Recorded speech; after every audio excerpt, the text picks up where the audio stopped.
All right. What's up, Chooms? I'm JonJonTheWise, and I'm here on Tabletop Cyberpunk. Thank you guys so much for watching. I have with me a guest that's been here many times, one of my good friends, Binary Dragon from the No Latency crew. How are you, Binary? Yeah, I'm all right. How's that going? What's been shaken, my A lot of things shaken, buddy. A lot of things shaken. It's good to see you. I missed you a lot. Yeah, you too, mate. Yeah, I miss playing Cyberpunk Red with you. Dude, I miss playing Cyberpunk Red in general. I haven't played in like over a month and a half, and if I don't play, I don't have the juices flowing. You know what I mean? In the new year, because I know you're quite busy, but in the new year, come on the show.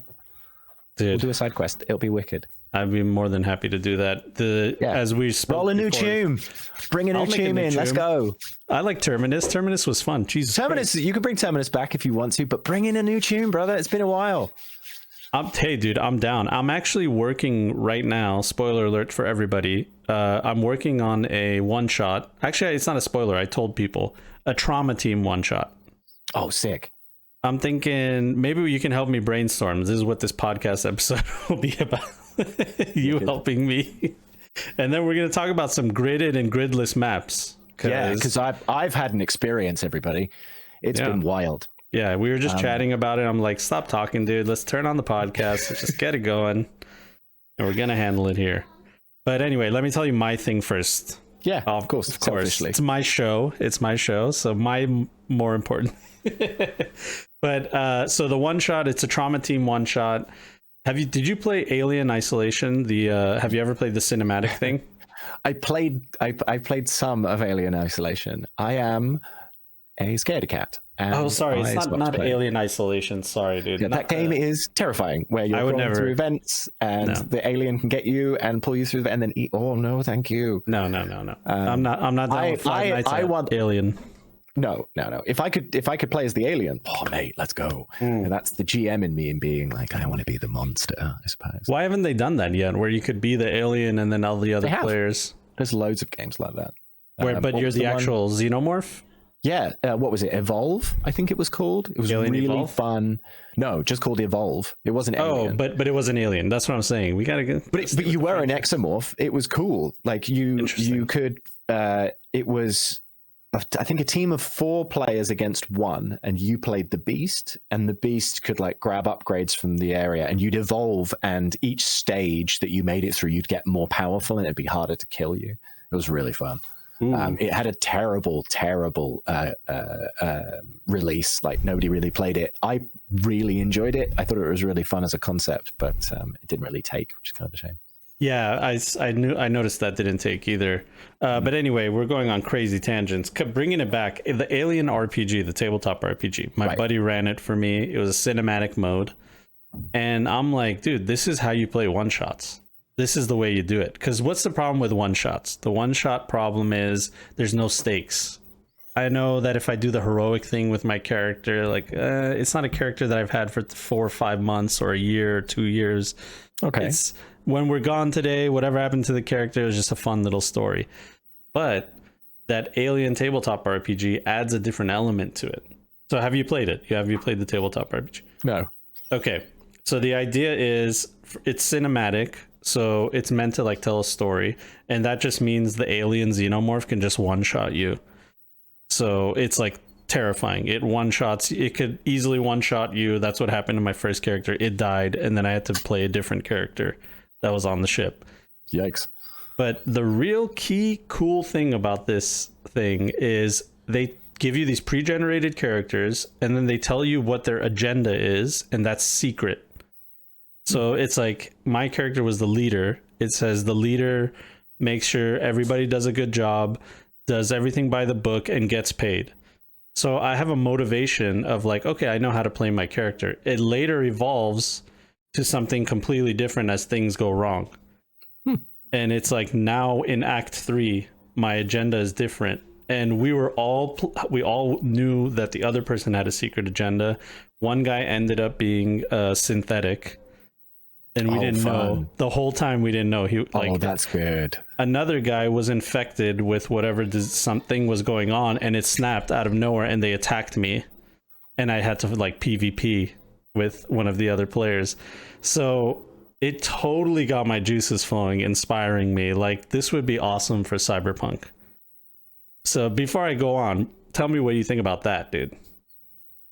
What, having secret agendas in a one shot? Secret agenda. So like usually what it's on the onus is on the player. They come and they say, make the character, you make your agenda. Right. But if it's a one shot, you know, I am giving you all the information. This is the character you're playing. This is the kind of personality they have. This is their motivation. Right.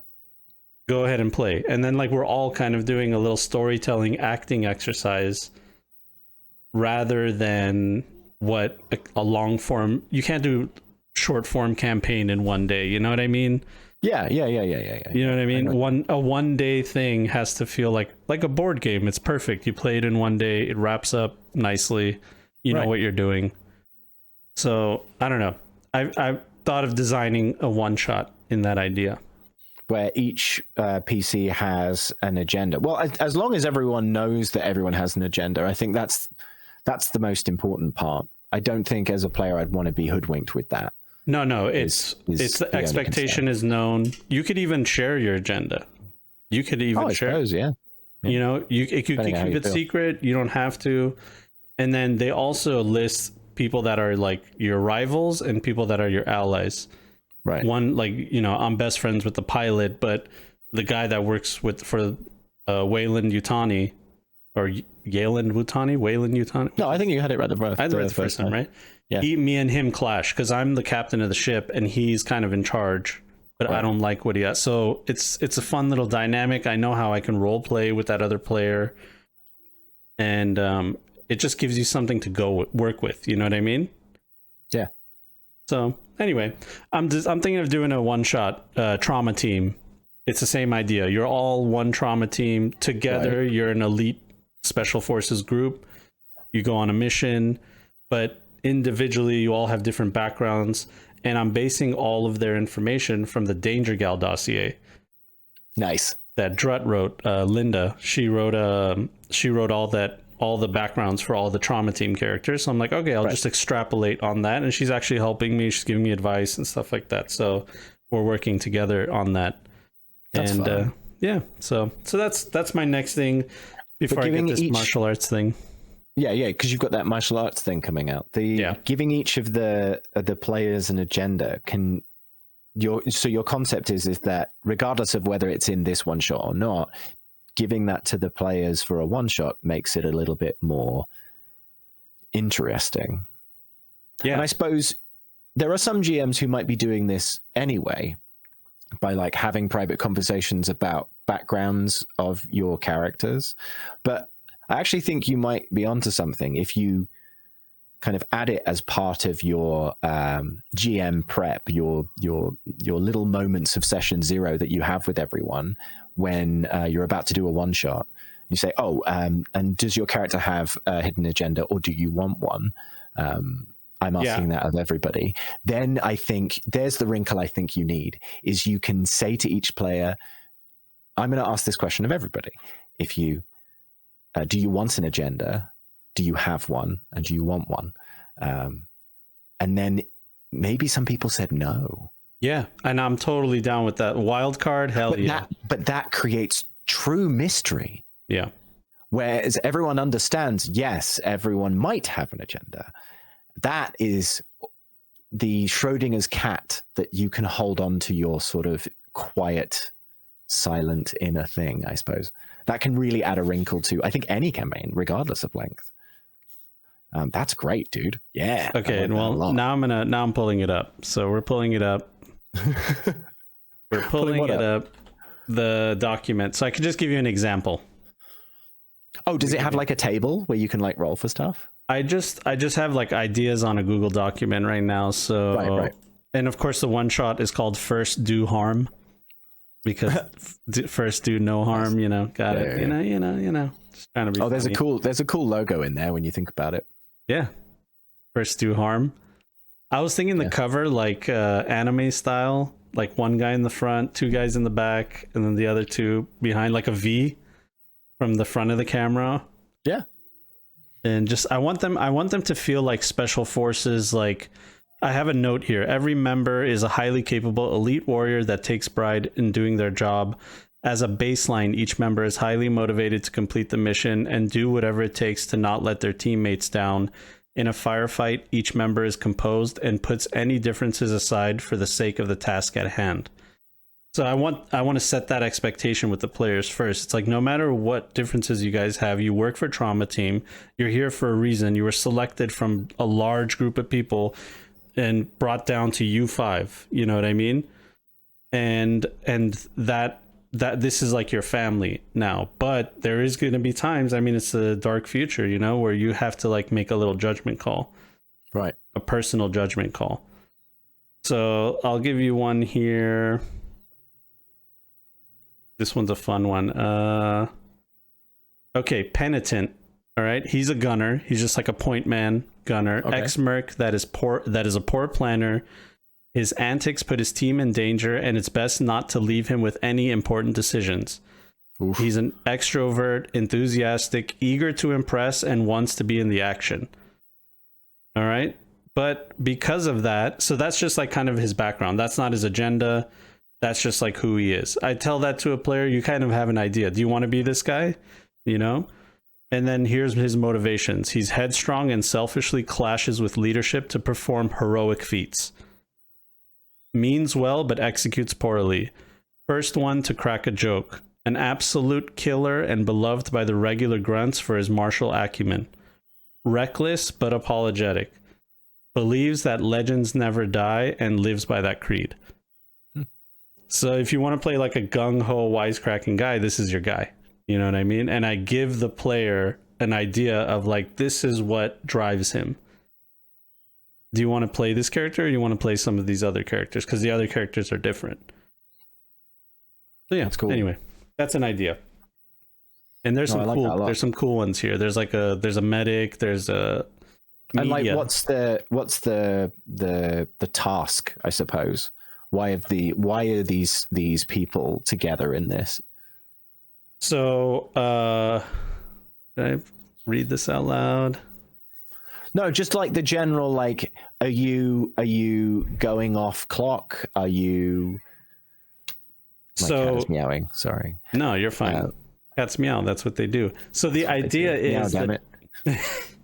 The idea is that you're a squad that goes on a routine mission, and something goes wrong.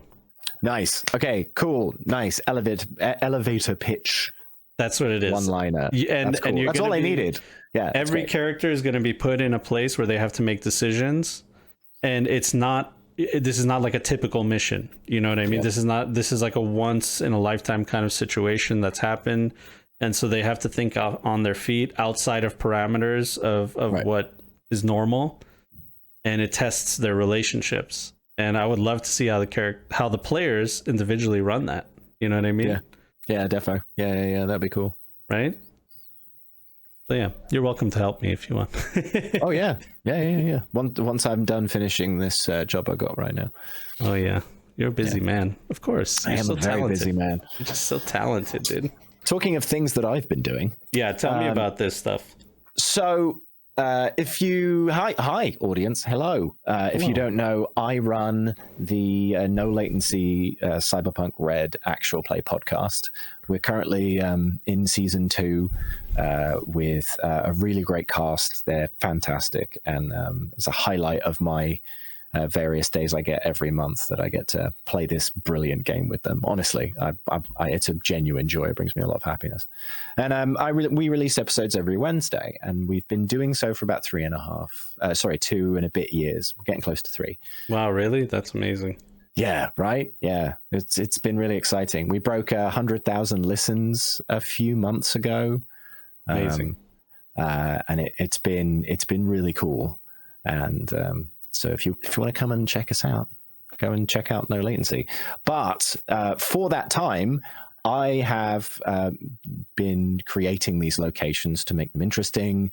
At the very beginning, it was very much more theater of the mind. And then as we grew and a sort of desire to be a bit more specific, I started making sort of maps that you'd find in places. And then I moved on to just creating maps. And I'd had Roll20's subscription for a while. One day I decided to just add walls and do lighting, and everyone loved it. And it gave us a better sense of atmosphere. You know, I'm using transparent walls and making secret doors and vents and stuff, and it's really exciting to play with. Yeah. Those tools are actually kind of neat, and you don't quite get that same mystery playing in person, weirdly, because they can see that there's another room on the table. It's just there, unless you've got some really cool modular terrain, but I don't want to get into that. Yeah. The main thing about this is no matter how obtuse or specific the maps were before the players, they weren't gridded. We just kind of agreed that was out of distance and was like, oh, that's within about 20 yards, whatever. And, well, a lot of those VTTs have the measuring tool, but yeah, it's not to the scale that I designed. True, of course. That's you know what I mean? That's the hard thing. part. That's the hard part. You're like, 10 less pixels. Okay. Yeah, how wide is a vending machine is how I usually made it in my head. It's like, oh, vending machine is like blah, blah, blah width. And I suppose that is a distance of about 3 of those. And so I'd like use the objects in the space to kind of guesstimate. And I think a lot of people do that when they're not using grids. And we were very happy playing Cyberpunk the way we were, rolling dice, you know, all just agreeing, yeah, that's a miss. I guess they didn't hit. Or yeah, wow, that's a big hit, that kind of stuff. And I got a bee in my bonnet. They're off on an adventure right now, under the sea, because we already did space, underground, and in the air. So I was like, gotta get in that water, dude. Gotta get in the water, I suppose. Yeah, we did space before water, which that's on me, really. Yeah. But they're underwater now, and they're in this like underground water place. Oof. And it's all weird, which is, of course, you know, my favorite thing about Cyberpunk is it's all weird. And I just got a bee in my bonnet, and I made a grid. And they had essentially the first time where we had using the full lighting inside of Roll20, movable objects, line of sight. You know, you leave a room and it would go black because you're not there anymore. You know, that kind of stuff, where each player genuinely got their own perspective in this space, which is one of the coolest things that you can do with a VTT. There is a lot of effort pre-game, I'm going to be honest. Like it's a good half an hour of like plotting lines and making sure sight lines are right. And I've got a dummy character that I put down and I look at their perspective so I can check all the sight lines and stuff. But the players responded to the grid really well. Like Tracy and Jade and Evan and Spoon, they all really liked it because they were now relaying actual information the other person couldn't see, and so they're genuinely communicating with each other. Not that they weren't before, but it was like, oh, I can see what you're looking at because we all can all see the map, but yes, please say the thing to me so my character can be like, oh really, there's a man over there. You know, it's just it became a lot more spontaneous. And then we had our first fight in a grid versus what we were doing before. And suddenly, distance really did matter. I had I had some melee characters in this space, and they had some projectiles and weren't very good. I'm not going to get into specifics because you should listen to the show. That episode's not coming out till next week, but look forward to it. It's in this long corridor, this fight, and it became tense. You know, people would rush forward and they'd be stranded. You know, the enemies that were coming from the end of the corridor aren't going to get to you to the end of next round. So you're going to be all right. You have to deal with the one that's at your feet. Like, that became really interesting. They clog hallways. You see a couch that's like an opportunity for cover. Yeah, and with the lighting we've got, and like I'd made sure that everything blocked correctly. You know, they can see these things appear at the end in the dim light of this underwater corridor, and it's so fun. But the grid made a difference. We were checking distances. We were looking at those DVs. If you haven't checked out the Roll20's DV chart, every time you fire, it gives you the hit, tells you if you got a crit or a crit fail. It's got a list of all the distances and the estimated DVs. That obviously is your GM's final decision. And then how much damage you've done all in one click. It's amazing. I highly recommend it, and it's official too. But the difference made the fight really interesting. Not that our fights before weren't, but I watched them all start to really think about distance and like, oh yeah, I'm going to step 2 away this way because I gave them twice their move value, right? Because it's in the rules. Yeah. And it kind of caused some really fun stuff to happen. I really liked it a lot, and I highly recommend is that if you do play gridless, everybody, that you give playing on a grid a try, because it was faster. Weirdly, it is. Yeah, because you count the squares, and each square is 2 meters. You don't have to measure. You just 1, 2, 3, 4, boom. That's it. And I've played a lot of gridless stuff. I've played Warhammer, which is just, I remember when I played Warhammer, we just had these red sticks. The whippy sticks. They still have them. Yeah. And they've got inch marks on them, and you just be like, I can move 4 inches this way. There's a new, remember Epic 40K, the little ones? There's a new version of that now. It's like a brand new game just coming out. Like they previewed it, and they're using those little whippy sticks. I love those whippy sticks. Yeah, dude. I think I had the Starship one. That was fun. Oh yeah, Gothic, Battlefield Gothic. Imperium Galactica, is that right? No, that's a video game. I think it was Battlefield Gothic or Battlefleet Gothic. Something like that. It was fun. They had all these like beautiful like Gothic miniatures, and man, such great design. So what do you think of? Oh shit! So what do you think of gridded? Because you don't play gridded either. I usually don't play gridded because I feel like it takes me out of the immersion of the map, and it like muddies the map. But I know there's like opacity you can do, and like, different colors and stuff like that. But then I turn off the grid and I'm like, oh, this just looks so much cleaner. I like the clean look. And then also, if you're on a square, you could be like half on a piece of furniture and half off of it, but because just like that's where the square ended up being. Well, that's on the map. Like that's one of the reasons why I didn't do. You have to hand wave it, and you have to hand wave. No, I lined up the grid. Oh, you lined up stuff. Yeah. Good idea. So I made the furniture, even if it's a mushy shape, you make sure it confines to those spaces. I mean, yeah, a couch is 2 squares wide because that's 10 feet. Yeah. So it's a little love seat. If you want to have a 3-seater, it's 15 feet long.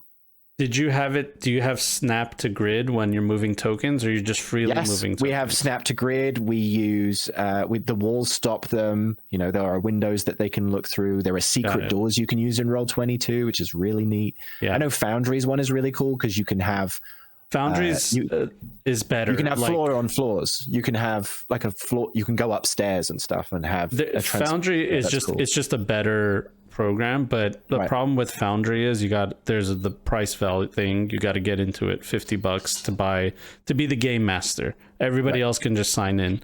Yeah, I bought it ages ago. I've messed around with it. The main problem I have with Foundry is it doesn't feel like a complete thing. It feels like it's in perpetual beta. They update it. All the mods that you had are all out of date. It's like playing Skyrim with mods, and then they update Skyrim and everything just stops working, and then other people have like problems running Foundry. They're like, I can't run it on my computer for some reason. You know what I mean?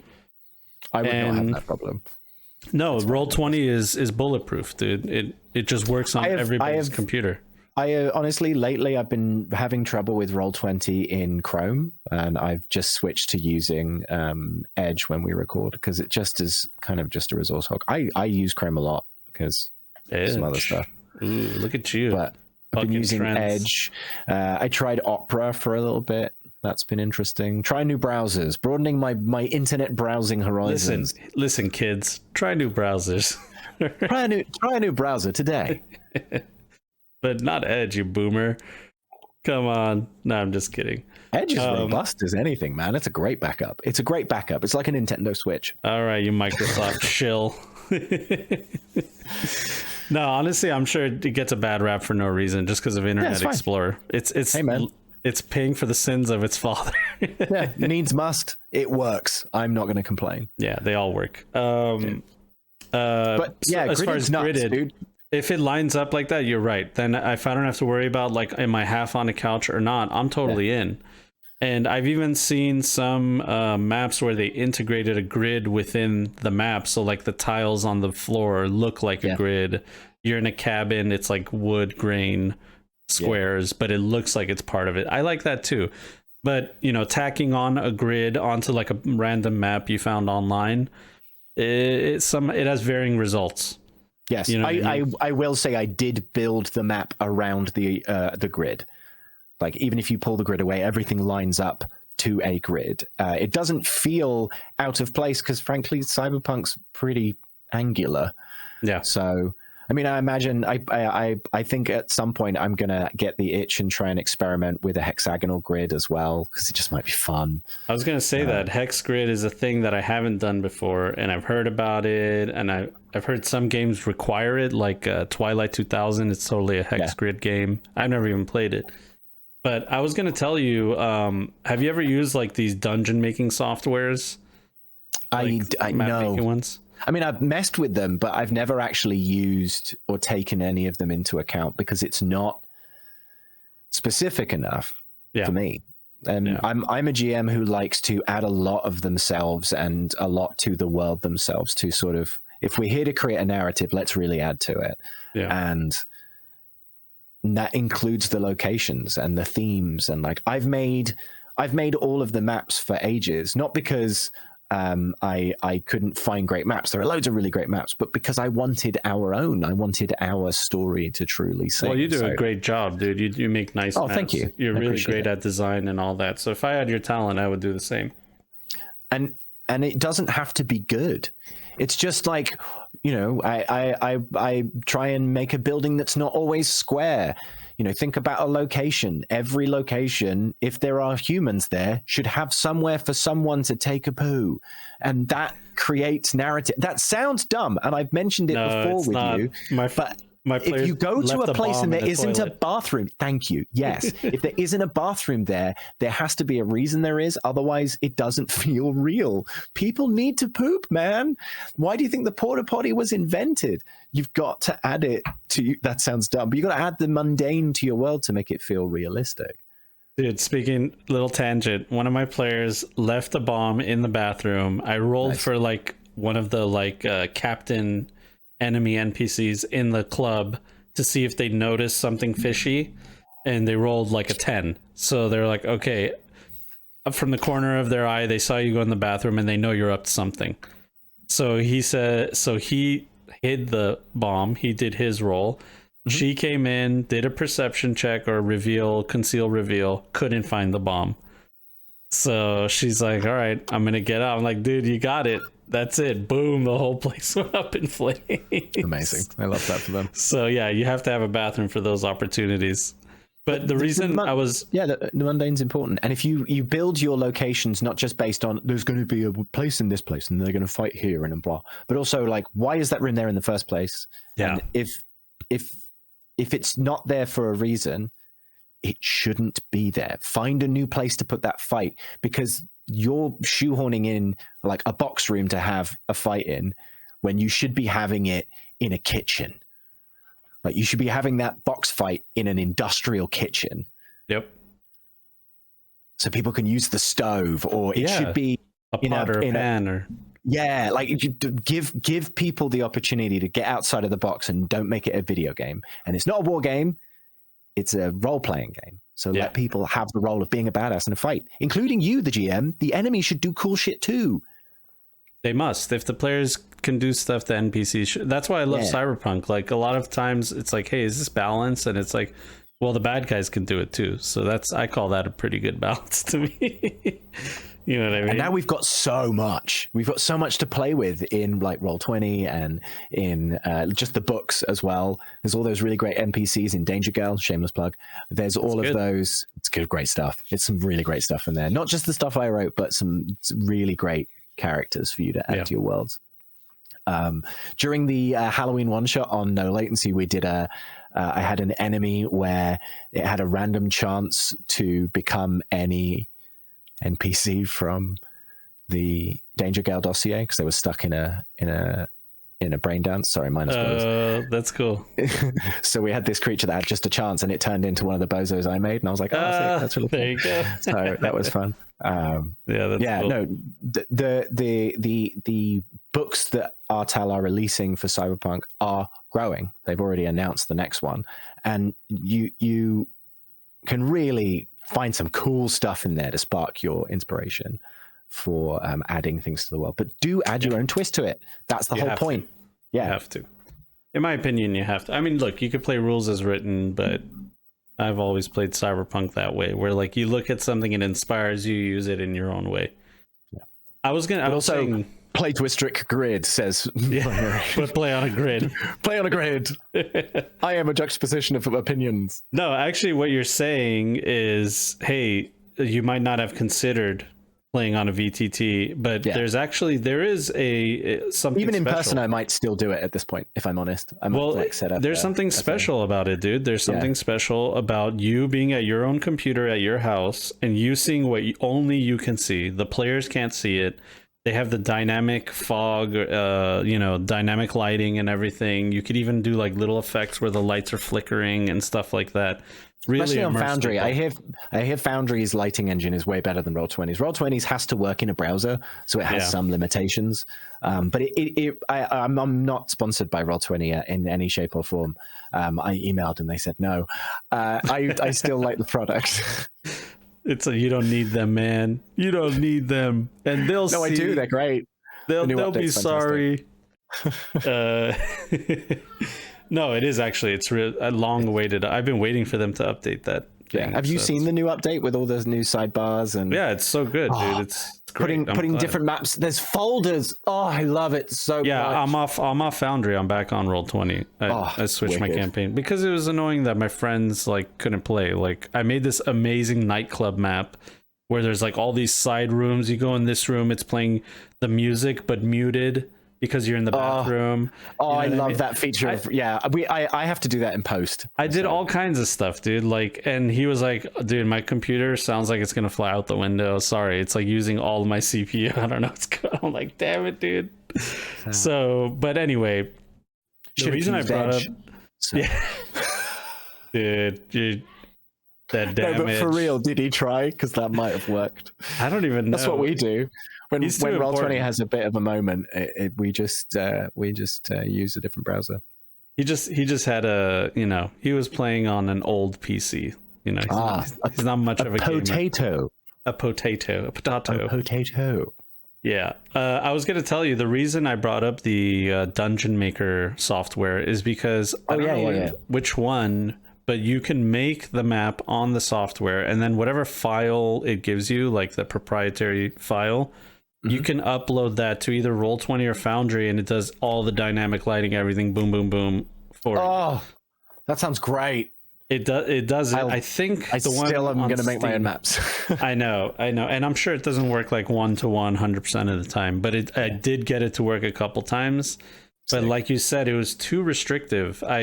You have to export things in. You can't just or you buy packs of like Cyberpunk stuff, and it's like they all look the same. And what if I want to use my own thing? You know what I mean? I've bought a lot of the stuff, the marketplace content on Roll20 for like tokens, like so many tokens. I've bought so many tokens on Roll20 with all of the, because you get if you buy the Danger Girl dossier or Black Chrome, all of that stuff on Roll20, you get these tokens for everything. It's so neat. So you can really use the lore if you want to. But there's so many other tokens that are made by community members that they're selling for very little money. And they really can add to your game. But it also, if you start looking at a lot of them, you could start designing your own. A lot of them have a circle and you want to put a little dude in the middle. And if you've got like custom art, you can make custom art for your that's the other thing about a VTT. It's cheaper in terms of like, I made you free. A miniature. No, I didn't. No, I made you a token and I did this cool little bit of art where I went online and I used this free image editor and I just put a little thing on and did that. Yeah, there's a lot of really cool. That's what I love about Roll20 is the access. A lot of people have access to it. A lot of people that I talked to were like, why didn't Artel Sorin go with Foundry? It's the new cool thing. And I'm like, well, because everybody has a Roll20. Yep. Everybody can get to it. Everyone can access it. Why not give it to the people? They did. There is an official thing now on Foundry, right? It's not official. It's from a group of endorsed. Is that what it is? I think not endorsed, but like given blessing, kind of. Oh, that's sort of what I'm vibing at. Yeah. Because they were at a standstill where they were like going to add stuff to the system, like. And they were like, I don't know if like Artel is going to make us, cease and desist. So they were waiting for that homebrew policy to come out. And then finally it came out. It was super generous. And they're like, okay, that's it. We just wanted to be able to know that we can just put it out there and we wouldn't have to worry about it. And it was like super good. And they're all doing it for free, dude. It's crazy. Those guys. They're because they want to play. And even if you don't have a VTT, you could get on a Discord call. Everyone can just download you can share your screen for a dice roller or whatever, but you could also just use the app. Yeah. The phone app is amazing. And it's one guy doing the phone app. It's like a group of people. And he's got like DLC. He's got like a deal with Artel. Yeah, it's a DLC. Yeah, because, you gotta cultivate that kind of person. You know what I mean? Yeah. Putting their time and energy into it. We used the app on stage at Comic-Con this year which the video just came out. Shameless plug. But that made playing on stage way quicker. Like we didn't mention damage once because no one got a crit. Ooh. So like we all agreed. I should have said that on stage. Well, we all agreed was like, oh yeah. I was like, let's not talk about damage unless you get a crit. And like no one rolled a crit on damage. We rolled a crit on hit, and I made those narratively interesting for everyone. I gave people their special moments, but because no one gave a crit on damage, we just ignored it. Just for time, because the panels at Comic-Con are only an hour. Yeah, and you're basically just saying like, he looks hurt, bullet goes through, and you fill in the blanks. You know what I mean? Yeah.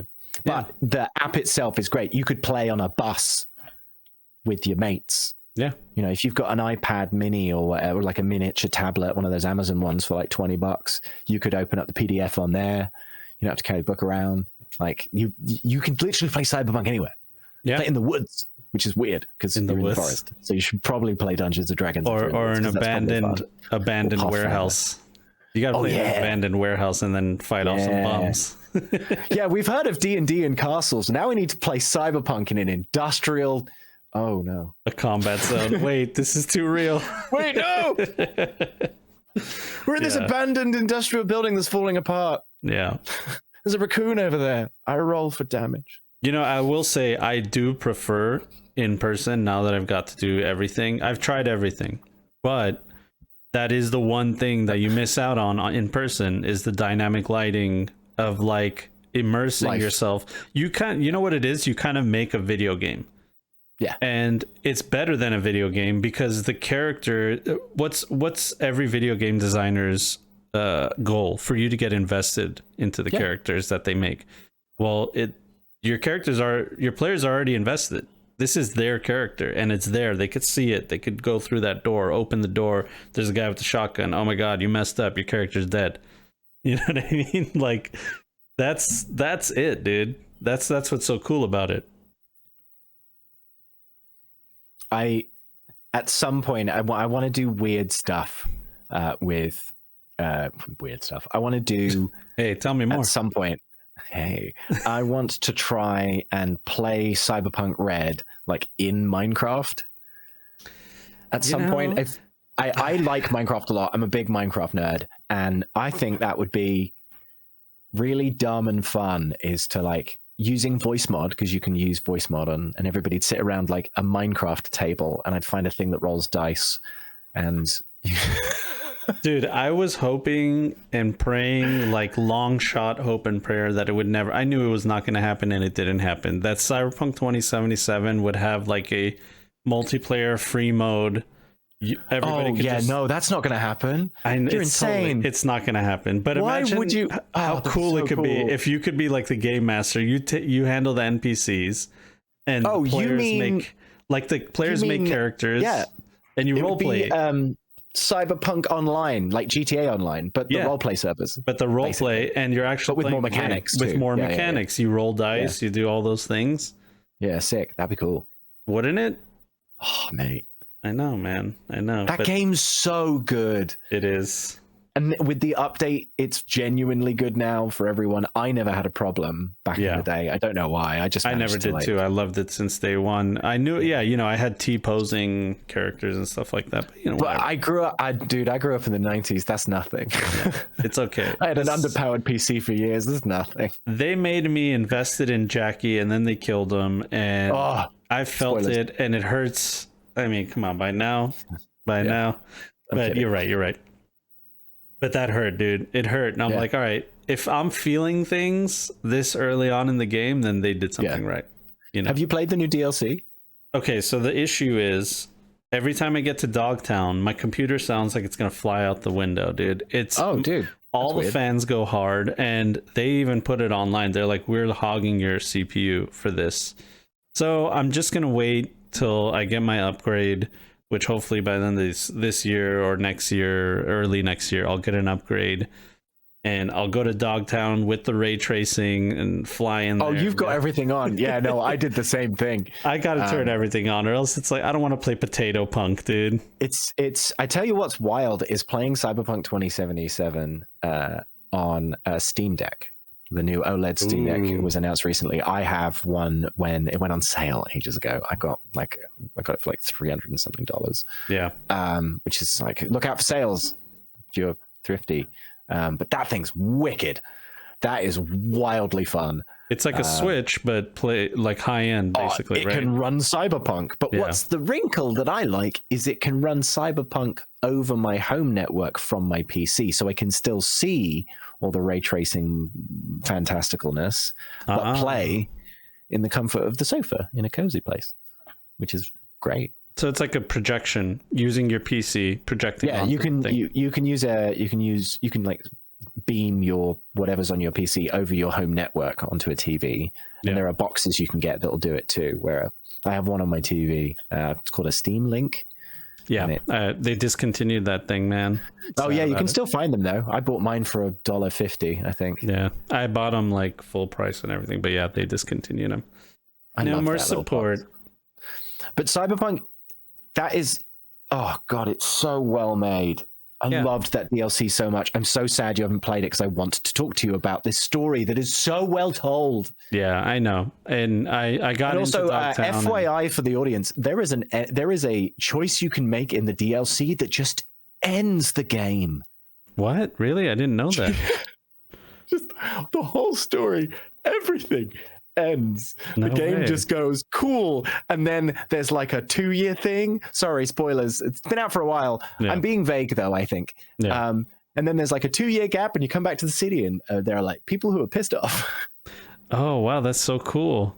It's so fucking nuts. I might just head back in and just turn down my setting. there is one thing that I think is reflective of Cyberpunk's heritage. Like the video game, the heritage of being a TTRPG that is in the DLC, and I think is important to know so that you can have a bit more freedom. And if you don't want to know about DLC stuff, you can fast forward to the next section.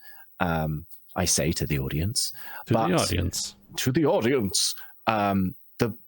My favorite thing about this DLC, other than the fantastic character work by everyone, frankly, is, in a lot of video games, it goes, hi, how's it going? I'm a video game. Here we are at the fork in the road. Here's choice A, and here's choice B. This one's a bit like more goody two-shoes. This one's a bit rebel-y, but ultimately, you should probably do a hard save right here so you can come back and get the achievement for the other one later. I'm a video game. We've all been there. Yep. This game sets up that moment, and you're like, all right, cool, hard save. I'm going to pick this person. Off we go. Boom, ba-dum. And then like 5 minutes later, it goes, do you want to change your mind? Ooh. And you're like, wait, what? I like that. And then 20 minutes later, hey, you want to change your mind again? And I was like, excuse me? It does this more than once, and even in side quests.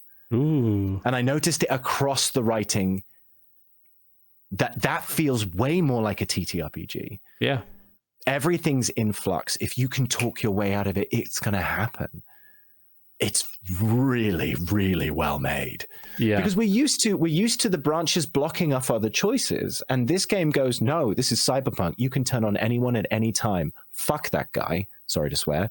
But do you want to turn on him again? And then later on, when he goes, I really need your help.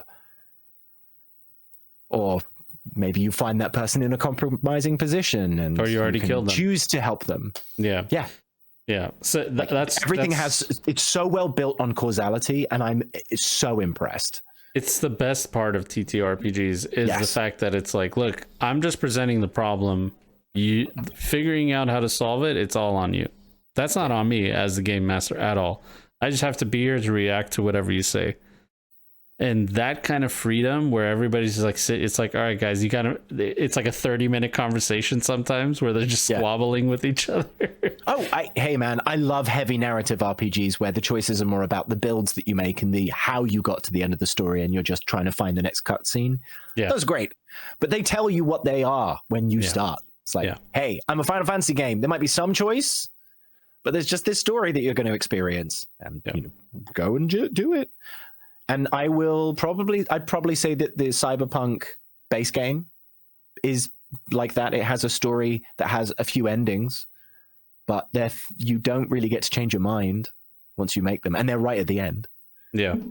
And the game even goes, hey, before you get in this elevator, you might want to go and do some other stuff. You've seen that thing that pops up near the end of the game where it's like, hey, it's letting you know the game will end. This will, it does the video game. It is not subtle about that moment, which I was actually kind of disappointed in. I wish they'd been a bit more it's also, you know, because a lot of people are going to be upset, like, oh, I wasn't ready. I just wanted to go check that place out, but I wasn't ready to end the game. You just have a character go, you just have a character look, because first person, you have them look at you and go, you know, this is the last stand. This is the end. This is where it ends. I've said it many times, so I'm sure people are tired of hearing me say it, but my main gripe with the game, which, you know, we've praised it enough, we can gripe a little, is the fact that it kind of encourages you just to kill every gang member of every gang. You know what I mean?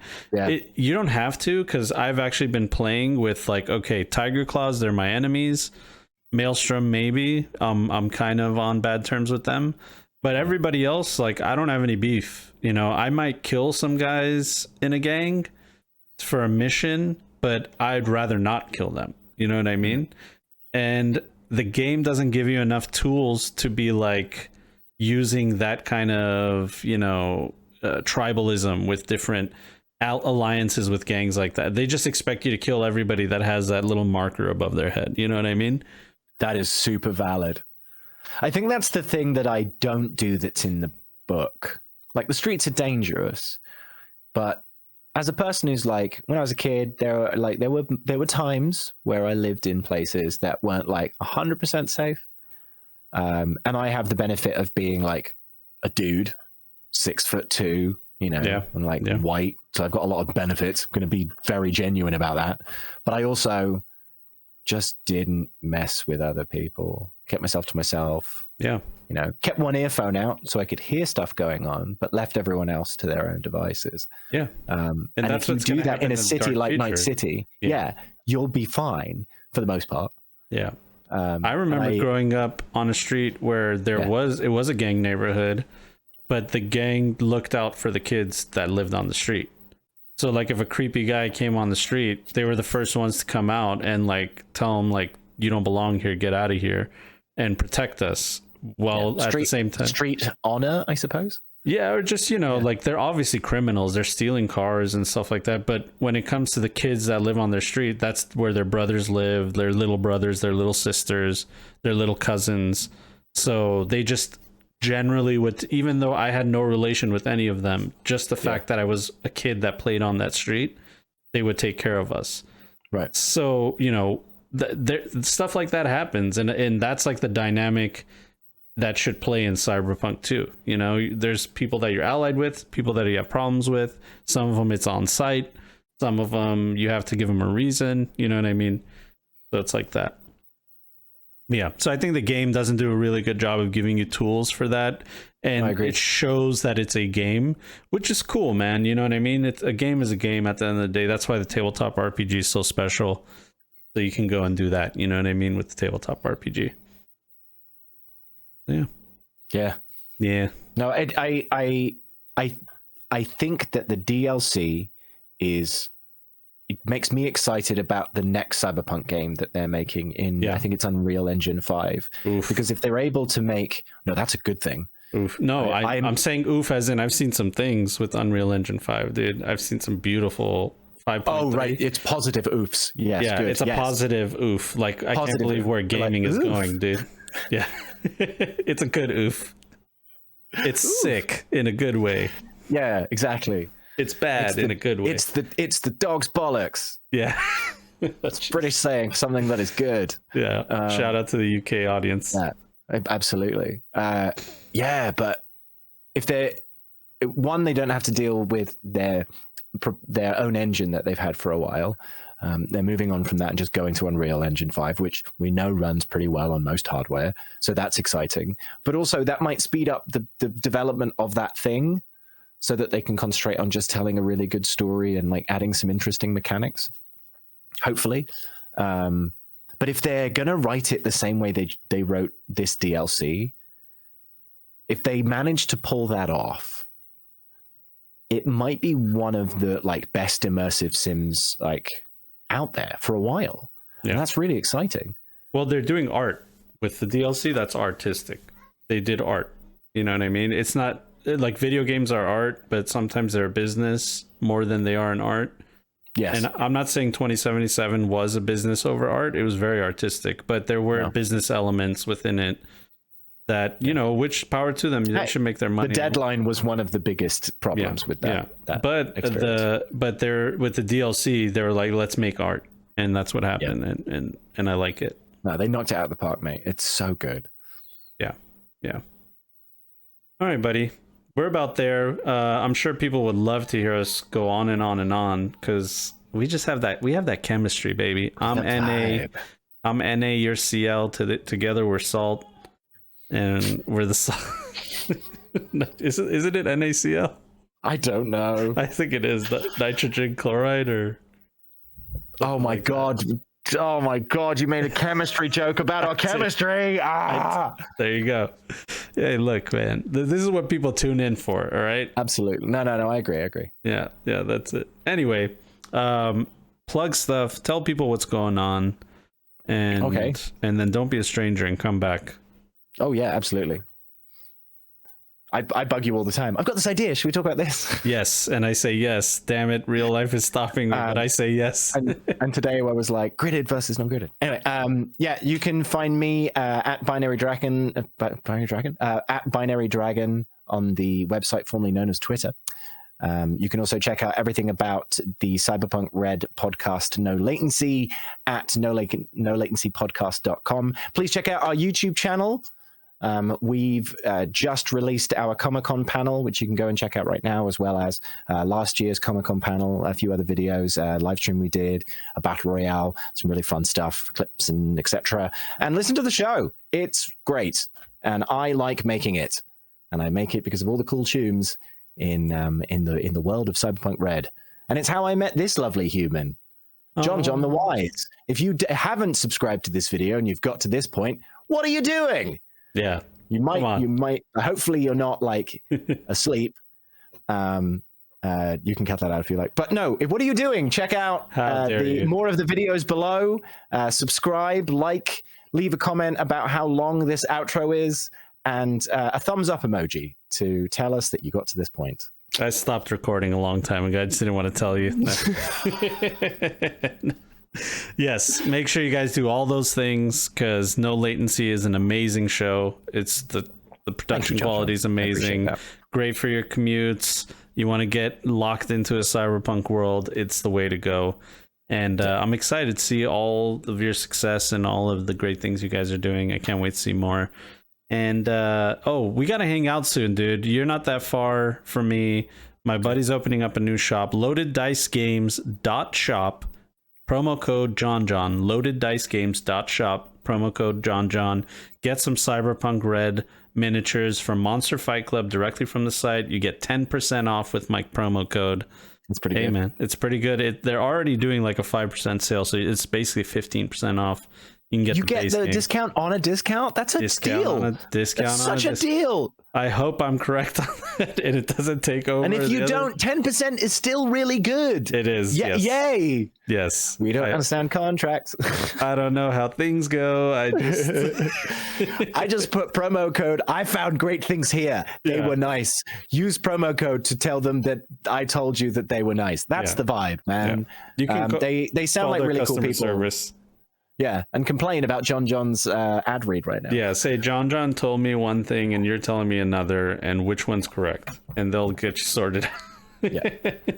All right, Chooms, thank you so much for all your love and support. We'll see you guys on the next one. Take care. Bye. Bye, everyone.